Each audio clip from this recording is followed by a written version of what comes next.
Hi everyone. So now I'm going to finish up the content on the second social psychology lecture. So I'm going to start with what we term group influences. So this is research involving how the mere presence of other people around us, the number of people, the sort of people around us, can automatically change our behavior in ways that we might not be aware of. One famous finding from the realm of group influences is this notion of social facilitation. So, this is research that has looked into whether the presence of others around us helps make our performance on tasks better or more successful or less successful. The idea is that there's two conflicting hypotheses. One might be that in the presence of others, we seek to boost our performance because we want to impress other people. The alternative would be that around other people, we get a little bit anxious, we get a little bit nervous, and thus we might perform more poorly. The idea is when might one or the other happen? Because research really indicates that the presence of others around us can differentially improve or diminish the success of our performance depending on the task. What unites these findings is that basically the presence of other people around us sort of boosts our arousal. It sort of makes us a bit more alert or agitated. So, whatever our level of expertise, it's going to depend what that arousal does to us because it basically just kicks our reaction up a notch.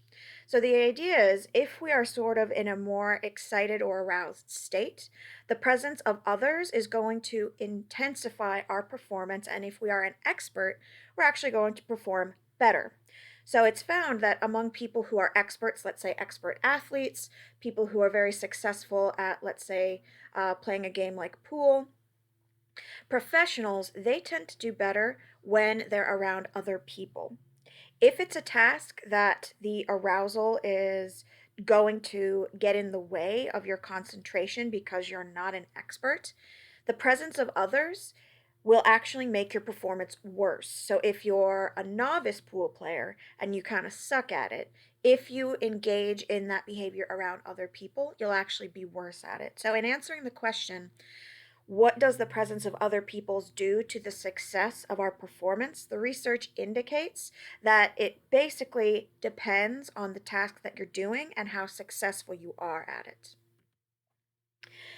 Further research on group influences is interested on the extent to which group versus solitary effort reflects different amounts of success at accomplishing cooperative tasks. Again, the idea is that you could have multiple different ideas about what the presence of others in collaborative tasks will do to overall success and accomplishment. You might think, on the one hand, that having lots of other people around working on the same task will make you more successful. There's more people to help accomplish the task, so you can all pull your weight and engage sort of collaboratively and have more successful outcomes. Anyone who's ever participated in a group project where there were some people that sort of tried to fade into the background in order to not do anything can probably attest to the fact that this is not always going to happen. So, this is the phenomenon of what we call social loafing. This is the idea that despite the fact that having multiple people working on the same task does give more people who, in theory, would be able to put some effort forward, the presence of others primarily will reduce the individual accountability that everyone feels. So often, despite the fact that more people working on the same task could, in theory, mean that everyone can work equally and distribute the labor and still come to a successful outcome, a lot of the times, the more people who are in a group working on a single task, the more it ends up being just one or two people that are pulling all the weight. So, this social loafing phenomenon is the idea that having other people who are all working on the same task can actually reduce the amount of effort that the individual players are putting into the task. And so, overall, ironically, it may be the case that the larger the group, the worse the performance might be. This classic rope pulling study, a classic social psychology study, basically was able to manipulate this by changing the number of people who were engaging in a rope pulling game. So if you've ever played a rope pulling game, it's just basically that there's two teams, there's one rope, and people are on either end of the rope pulling as hard as they can. The winner is the team who manages to pull the rope out of the opposing team's hands. So you would think it's a basic strength task, right? The more people on the rope pulling task, the more it should be likely that one group is going to win. But it actually is the case that the more participants there are on a rope pulling team, the less effort each member put forward and the less likely they were to succeed. Now, this conflicts with people's expectations. People don't necessarily expect that the more people are putting forth effort, the worse they're going to do. But again, if you've ever been on a group project where there were maybe too many cooks in the kitchen and it allowed some people to sort of fade into the background and not put forth very much effort, you can likely attest to the fact that adding more people to a group in a collaborative task is not necessarily the recipe for success. It's not a foregone conclusion, though, that any collaborative task will devolve into social loafing. Obviously, groups work together to accomplish impressive things all the time. So the idea is identifying the factors that can help us reduce the extent to which people will socially loaf.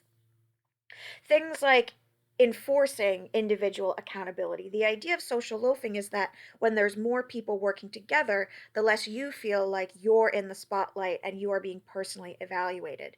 If you have personal evaluations, let's say you have a supervisor who's going to be looking at everyone's individual efforts, or if there's peer evaluations where your fellows on the team are going to be giving everyone else evaluations, this will reduce the likelihood that someone will fade into the background. If it's a task that's really, really important to you, then it's not likely going to be the case that you're going to just give up and let others pull all the weight for you. So if it's something that maybe, for example, it's a really important part of a grade in a class that you really care about, this minimizes the likelihood that people are going to sort of goof off and screw around. If you think that the others in the group won't necessarily perform adequately, then it might be the case that at least you won't fall prey to the social loafing. So again, it's a common experience in collaborative tasks that there might be a couple people who rise to the occasion and end up doing a fair amount of the work. So if you've ever had the experience of having other people socially loaf and you don't want your performance to be affected, it might be the case that you'll go ahead and pull your weight. If it's a group that's really, really important to you and you don't want to come off looking badly, that might decrease the likelihood that someone is going to social loaf, and also keeping the groups small. The more people engaging in the task, the easier it is to fade into the background. If it's a group of 2 or 3, maybe up to about 4, again, the idea is that there is some ability to fade into the background, but if it's a really small group, it's a bit harder to sort of disappear and make your lack of effort fade into the background. So there are ways to avoid social loafing that tend to diminish the relationship between number of participants involved in the task and decreased performance. Another phenomenon that has emerged from study of group influences is this concept of what we call de-individuation. So this is the idea that when we're surrounded by many other people, maybe in a big crowd, the idea is that we sort of cede our individual identity and we become just part of the masses. So when we're in a big crowd, like let's say we're at a concert or we're in a big protest, any instance where we're surrounded by many other people, it's sort of the case that the mass of people creates its own group identity. You feel like your individual identity is less so at play. You feel a little bit more anonymous. You just feel like part of the crowd. So this can lead to actually a reduction of normative behavior. You might think more people around you engaging in a certain behavior, the more you're going to just do what's expected of you. Well, actually, it's the case that sometimes people act the most antisocial or against the norm when they're in a big crowd and they feel like their individual identity is not so much at the forefront. So, any sort of rioting behavior, any sort of violent behavior that can happen at concerts, even something as violent as like a hate rally, a Ku Klux Klan rally. The idea is that if your identity is concealed in particularly, and if you feel like you've just become part of a mass in a crowd, it reduces your personal accountability. So you might be more likely to engage in some pretty horrific behavior that you as an individual might not necessarily claim as something that you would be comfortable doing. Another more pernicious, potentially pernicious outcome of being a part of a group is this concept of what we call group polarization. So, this is again the idea that when we're gathered into a group, it's not necessarily the case that we're going to sort of move more towards the middle or move more towards the average or the norm. If you enter a group where there was any sort of a skew or a partisan slant, as that group continues to meet and have discussions and collaborate, it's actually the case that groups that maybe started out maybe just a shade off of neutrality can actually become highly polarized, meaning that the views can become more and more extreme. So, this is definitely the case that this could be applicable in certain online behaviors, right? Certain hate groups that form online, something like Reddit or 4chan sort of hate groups, they might have started with maybe feeling a little bit disillusioned or maybe having a slightly out of the norm view. But these groups, the more they talk, the more they collaborate, the more they exchange extreme ideas, the more the group becomes polarized, meaning they get pulled to more and more extreme views. Okay, so again, the idea is that if a group sort of started collaboration aside off of neutrality, you might find that by the end of the discussion or the collaboration, the group will have skewed much more heavily towards whatever was the initial slight inclination. So, this is the idea of polarization. Groups become more extreme as they continue collaboration. Now, this is really only going to occur when groups started off with a bit of a slant or being slightly not neutral. If a group was truly neutral, they're not necessarily going to be polarized one way or the other. So, this can definitely be damaging if, for example, people are initially coming into a group collaboration with a slight prejudice, a slightly negative attitude towards other people.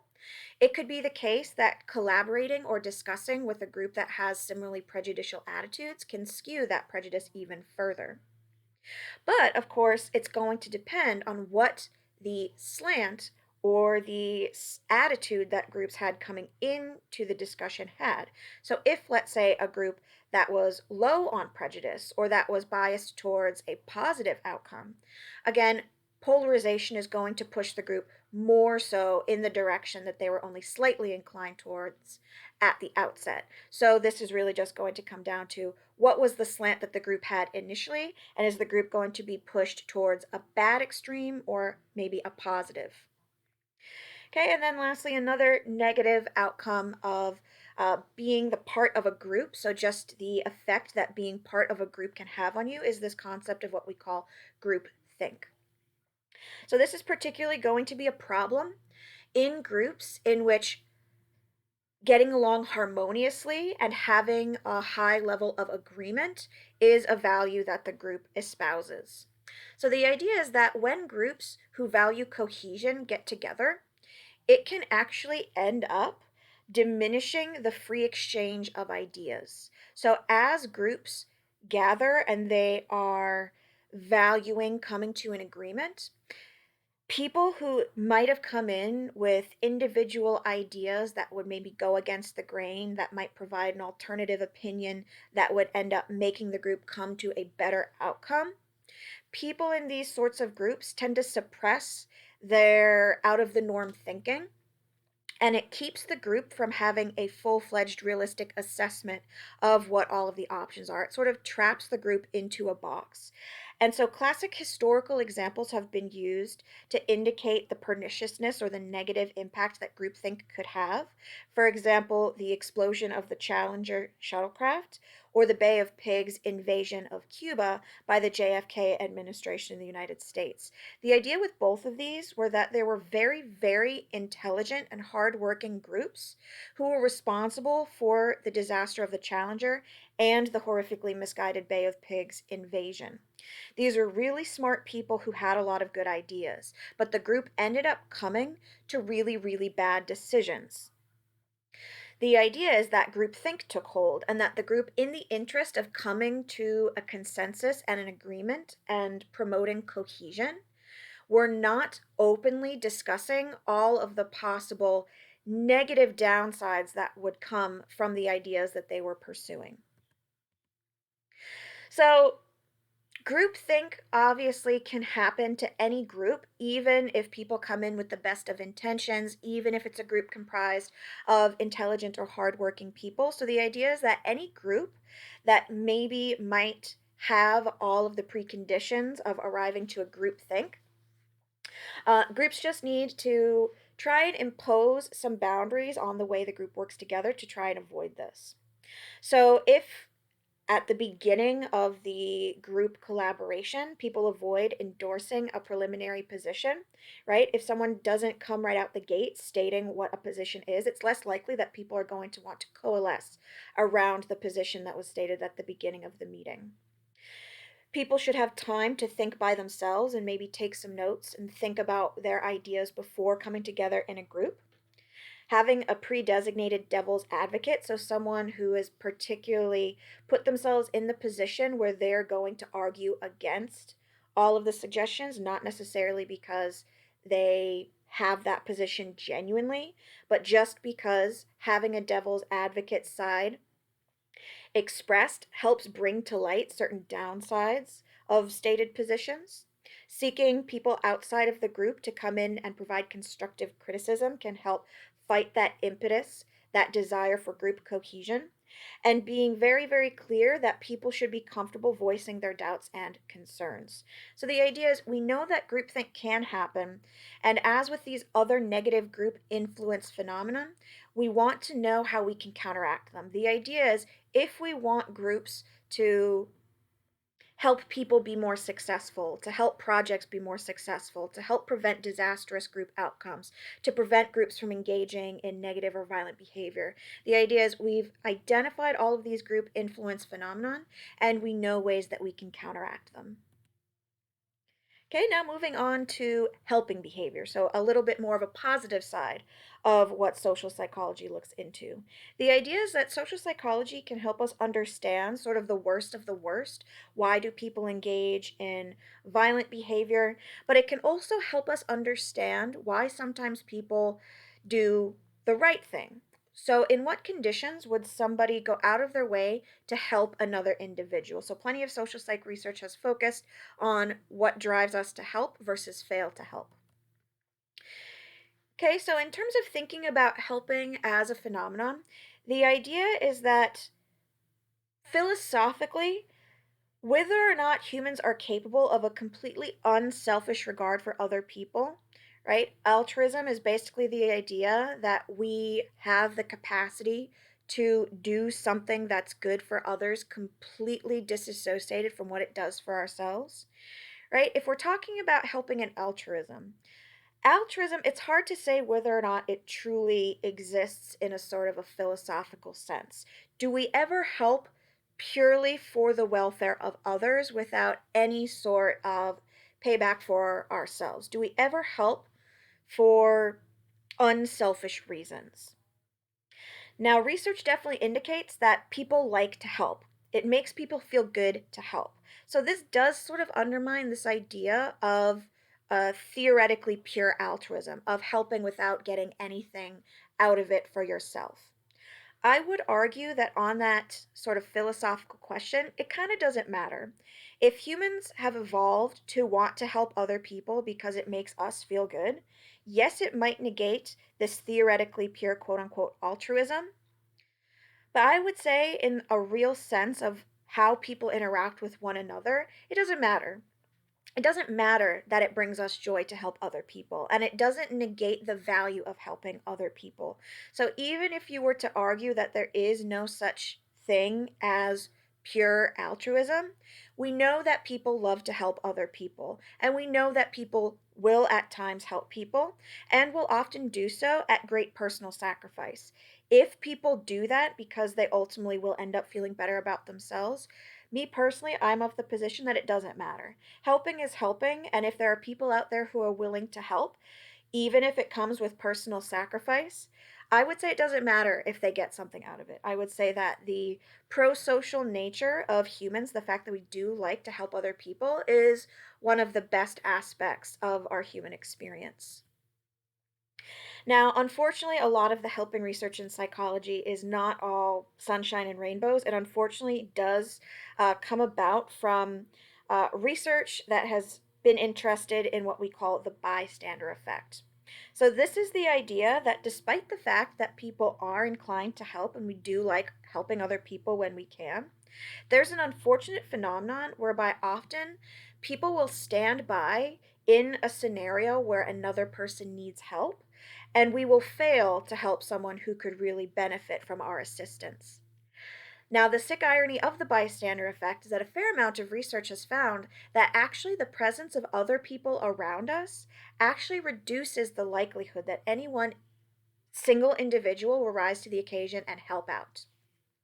So this could be termed another group influence effect.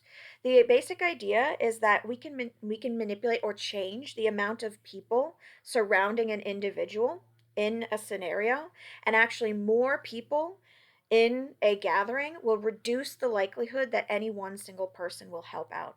So the classic real life example to demonstrate the bystander effect is the famous case of the Kitty Genovese murder. Now, as the story goes, basically Kitty Genovese was a bartender in Queens, New York, who returned home from work at 3 a.m. and she was attacked by someone who ended up killing her. She was attacked initially and fought off the attacker, and she managed to get closer to her home and actually enter the building. The attacker returned and did end up taking her life.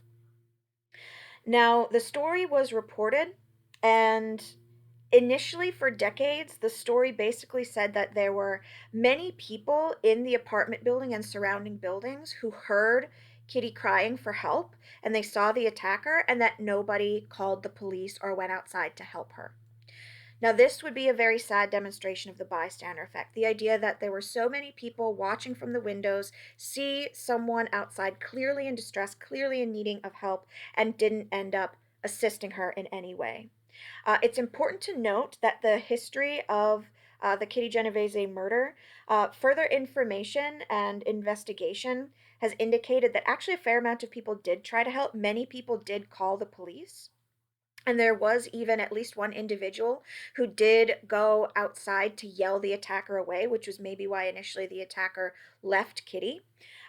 Obviously, though, even if people called the police, even if people did try to help, whether because of the bystander effect or people's fear for their own personal safety, Kitty didn't end up getting the help that she needed. So, this is a sad phenomenon in helping that indicates that often people will fail to help because of the presence of other people. So, further research has looked into why the bystander effect might exist. So, you might initially think to yourself that more people surrounding you, well, wouldn't there be more of an incentive to want to help so that you look really good in a crowd? It actually appears that the more powerful influence when we're in a crowd and it's a situation where someone might need our help is that the diffusion of responsibility makes it less likely that a larger group of individuals will help. So the idea is when we're in a crowd, we sort of look around and we might see other people not helping. And we think to ourselves that we wouldn't want to stand out for the wrong way. If no one else is helping, we think to ourselves that maybe it's just the case that the crisis doesn't actually need our help, that maybe the scenario doesn't necessitate an intervention. So we look around to the crowd and we look for that informational influence. We don't want to misinterpret a non-crisis scenario and run to help and then look foolish because it ended up being the case that we just overreacted. So the responsibility to act just gets diffused because everyone is simultaneously having that same reaction. We all look around, see everyone not react, and we think to ourselves, A, if no one else is reacting, it just must be the case that there does not need to be an action. And B, even if we are able to properly interpret a situation as needing our help and intervention, we really don't want to stand out for the wrong reasons. We don't want to help and fail and bungle our response. We don't want to help and end up making ourselves look foolish. So, again, if we're not in a crowd, that latter phenomenon of worrying about looking foolish is less so a concern. So, this is partly what's responsible for this diffusion of responsibility phenomenon leading to the bystander effect. Now, some further theorizing has helped us understand when helping will actually be able to occur and identified the series of steps that need to take place in order for someone to actually help. So, the idea is people don't always fail to help because we're selfish monsters. The idea is that we need to go through a series of steps of interpretation that help guide us to the ultimate decision to help. So the idea is, well, first we need to notice that something's going on. Plenty of things might impede our ability to notice something in our environment that needs help. Maybe we're really busy. Maybe we're really distracted. So sometimes a lack of helping occurs just because people don't notice what's going on. Well, now, if you notice that something's going on, you still need to make it past the next stage of interpreting something as an emergency. So, a lot of times we might notice someone in potential distress and we think to ourselves that it's probably not an emergency. A classic research paradigm has used, for example, Confederates who are like slumped over on the ground. The idea is that people might notice somebody slumped over on the ground and they think to themselves, is this actually an emergency? Is this maybe a homeless person that doesn't need my help? Is this maybe someone who's drunk and they're just sleeping it off? And we think to ourselves, maybe that's not such an emergency. So, if we're not properly interpreting something as an emergency that needs our help, again, even if we see it happening, we might not proceed to the helping stage. Okay, so let's say we notice the incident and we do interpret it as an emergency. Let's say we do notice that someone appears to be slumped over drunk and we do know that that would require helping. We still need to assume that responsibility on our own. We still have to take personal accountability and say that I'm going to be the person that helps. So even if you think that somebody needs to help, you need to take the personal responsibility to do your part. So let's say you're driving past a car accident on the highway. You see that it's apparently an emergency. Are you going to call 911? Well, a fair amount of people are going to say no, right? A fair amount of people are going to say that plenty of other people have driven by and likely have already called 911, so I'm not going to hog up the line and call myself. I'm sure that somebody else already took responsibility for that. Okay, so you need to then assume personal responsibility, and only once you take on that individually accountable role will you actually attempt to help. So, this series of steps helps illuminate why we so often fail to help. It's not always that we're selfish, it's not always that we're garbage people.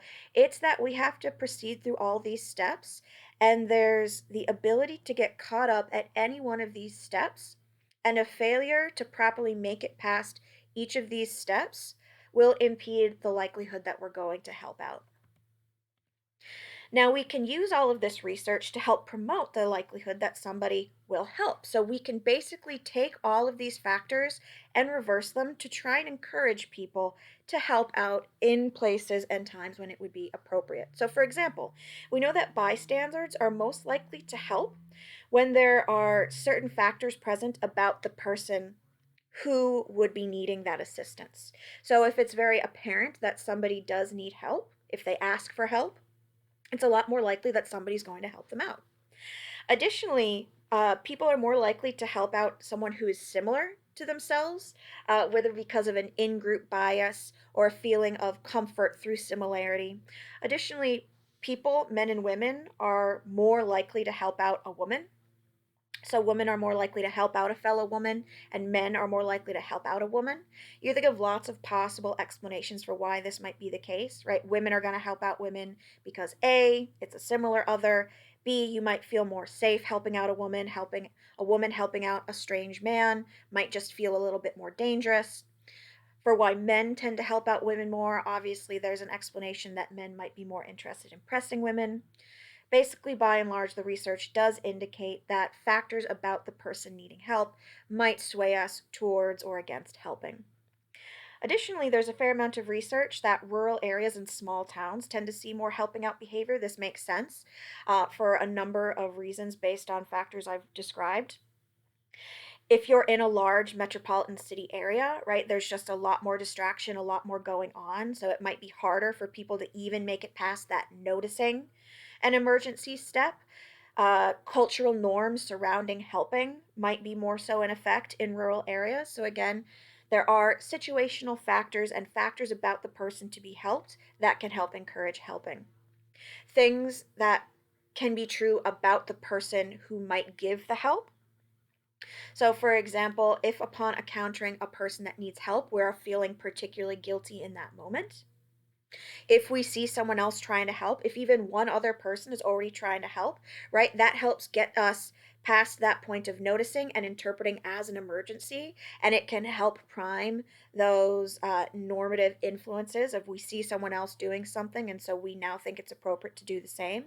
If we're not feeling preoccupied, distracted, or rushed, so there's classic research indicating that when people are in a hurry or late for an appointment, it greatly diminishes the likelihood that they'll help.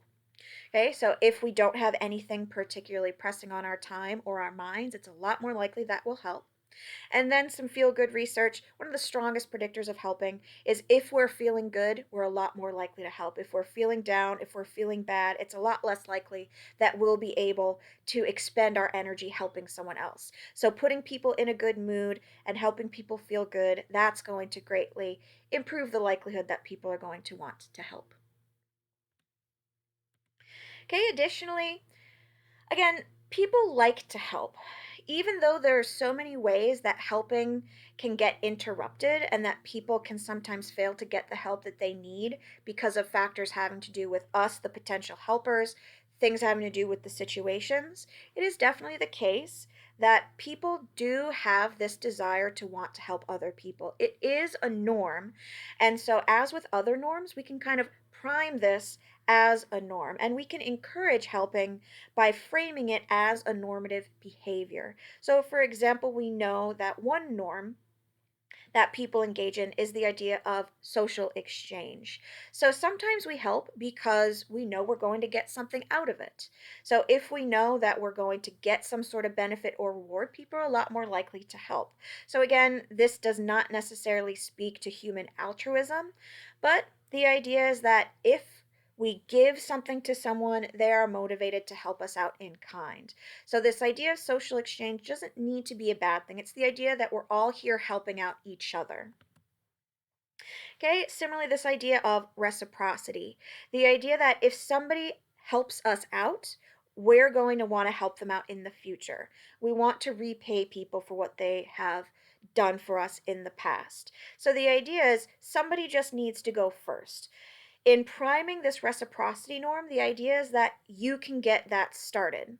Okay, if let's say you want to get a system of buying drinks for your friends going, and you want to get into just sort of buying shots and rounds back and forth, the idea is somebody needs to go first. So once you guys turn 21, you go out. If you want to get that norm started, somebody has to start. Just buy a round of shots. Okay, and then lastly, we can prime this idea of social responsibility. The idea that we should help people that need us. There are people that depend on us, and it is just the right thing to do.